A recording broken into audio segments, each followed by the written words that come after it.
Ni siku mbili sasa tangu ajali mbaya iliyowapokonya maisha zaidi ya Wakenya 40 kutokea katika eneo la Karai huko Naivasha.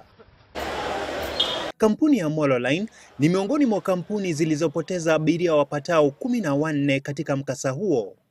Na huku matumaini ya kuwatambua ni nani haswa walipoteza maisha katika mkasa huo ikizidi kudidimia, kampuni hii imeamua kutumia kamera za CCTV kutambua abiria 14 walioabiri gari lao usiku huo.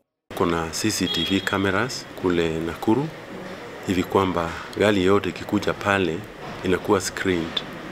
Kwa hivyo tunaweza kujua ni akina nani hawa ambao walikuwa kwa hiyo gari.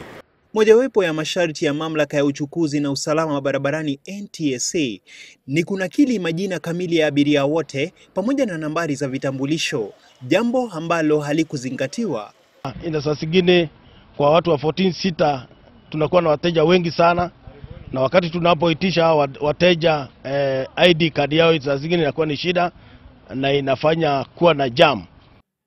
Matatu hiyo ya Molo Line lililosajiliwa kwa nambari KBJ 375Z lilikuwa likitoka Nakuru kuelekea Nairobi majira ya saa 1:30 usiku. Kwa mujibu wa picha hizi zilizonaswa na kamera za CCTV za kampuni hiyo katika afisi zao za Nakuru, wanaonyesha wakikata tiketi zao za safari.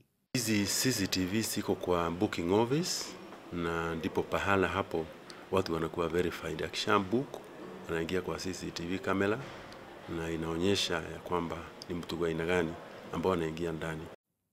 Lakini safari yao ilikatwa ghafla binvu kufuatia ajali hiyo iliyohusisha lori aina ya Kanta usiku wa Jumamosi. Usimamizi wa kampuni ya Molo Line unatumai kuwa picha hizi zitaleta majibu kwa waliofiwa na maafisa katika idara ya uchukuzi. Yote 9 na 10, ni nani atawajibika? Dennis Otieno, Citizen Nipashe.